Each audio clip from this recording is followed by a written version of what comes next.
สบายดีพ่อแม่พี่น้องมาเนาะสบายดีพ่อแม่พี่น้องชาวบ้านหนองบัวทาเนาะกับมื้อนี้ถือว่าเป็นงานตลาดนัดเสาร์ของมื้อวันจันทร์เนาะก็เป็นโอกาสดีอีกเทื่อนึงสำหรับผู้ใดที่ต้องการเปิด BCL1 แอป BCL1 ที่ว่าโอนเงินผ่านโทรศัพท์มือถือเนาะบ่มีบัญชีก็สามารถมาเปิดได้เนาะเพียงแต่ว่ามีข้อมูลหลักฐานอย่างใดเนาะเป็นคนลาวที่มีอายุ15 ปีขึ้นเมื่อเนาะมีบัตรประชาชนมีสมโนครัวเนาะหรือพาสปอร์ตที่มีรูปติดอยู่ในสมโนหรือมีการจำของปปสเนาะสามารถมาเปิดได้เงื่อนไขก็ง่ายๆเนาะตัวนี้นะว่าเรื่องการโอนเงินผ่านแอปโทรศัพท์มือถือเนาะสามารถใส่สำหรับสาสางต่างๆเป็นค่าไฟฟ้าเนาะค่าน้ำประปาหรือว่าโอนสำหรับค่าเครื่องออนไลน์เนาะก็สามารถมาเปิดได้เนาะตัวนี้บ่มีบัญชีก็ถือว่ามาเปิดได้หรือว่าใครอยากเปิดบัญชีเนาะเปิดบัญชีเป็นเงินกีบเงินบาทเงินดอลลาร์เงินหยวนเนาะถ้าว่าผู้ใดต้องการขอสะดวกของการเปิดบัญชีเนาะเฮาก็สามารถ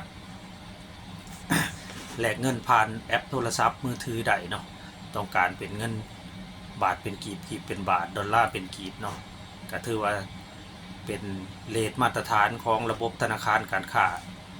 ที่เพิ่นกำหนดออกเนาะเฮาต้องการอยากแลกหน่อยอยากแลกหลายก็ถือว่าเข้าในระบบเนาะต่อไประบบธนาคารเฮาก็จะดึง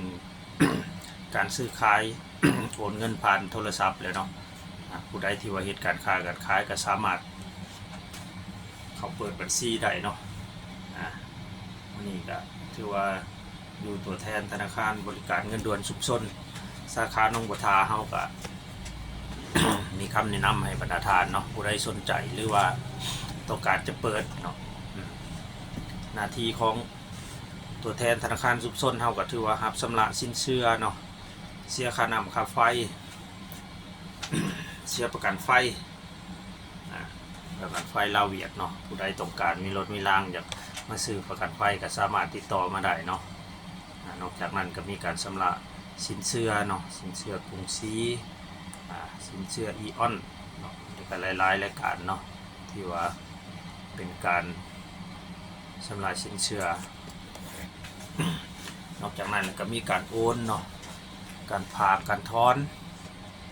ภายในเนาะแล้วก็สำหรับพี่น้องเนาะที่ฝากเงินมาแต่เมืองนอก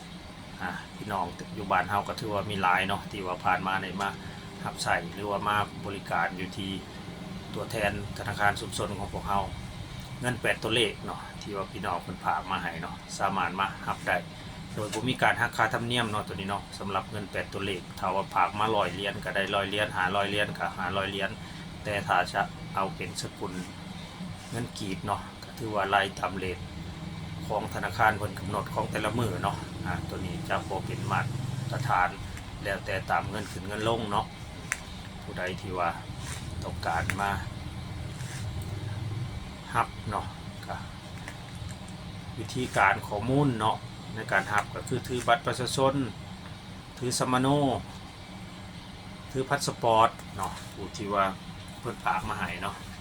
ทำมายืนก็ถือว่าสามารถหักเงินได้เลยเนาะตัวนี้เนาะ ก็ถือว่าเป็นข้อสะดวกอันนึงที่ว่านำมาให้พ่อแม่ประชาชนชาวบ้าน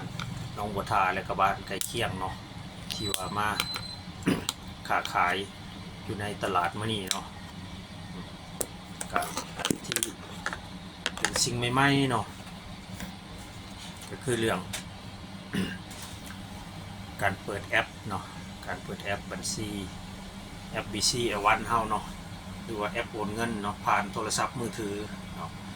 บ่มีเงินก็สามารถมาเปิดได้เนาะตัวนี้บ่มีเงินจะกีบก็สามารถเปิดได้ลงทะเบียนเอาแอปเข้าไว้บัดนี้หลังจากที่ว่าต้องการใส่เงินเนาะหรือว่าต้องการเอาเงินเข้าก็มาเอาเข้าผ่านตัวแทนบีคัมเฮาก็ได้เนาะเฮาก็เอาเงินเข้าให้ก็เอาเข้าไว้400,000 500,000หรือ100,000กีบก็เอาไว้ในการชำระเติมบัตรเติมเงินเติมออนไลน์ หรือว่าสั่งค่าเครื่อง เวลาอยากถอนก็สามารถมาถอนได้เนาะตัวนี้ก็สิเป็นข้อดีอันนึงสำหรับเรื่องระบบการค้าขายขั้นพื้นฐานเนาะ ขั้นพื้นฐานแบบใดผู้ที่ บ่ท่านจะเปิดบัญชีเนาะ อยากสมัครเปิดแอปสั่งเครื่องหรือว่า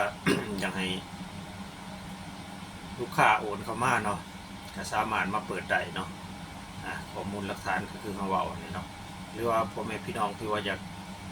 ชำระค่าไฟฟ้าเนาะก็สามารถมาชำระได้เนาะทุกมื้อนี้ก็บ่ให้เพิ่นมาเก็บก็ได้เนาะท้ายเดือนแล้วก็มันสิมีใบบิลออกมาเนาะใบบิลหรือว่าถือบิลเก่าออกมาเฮาจะ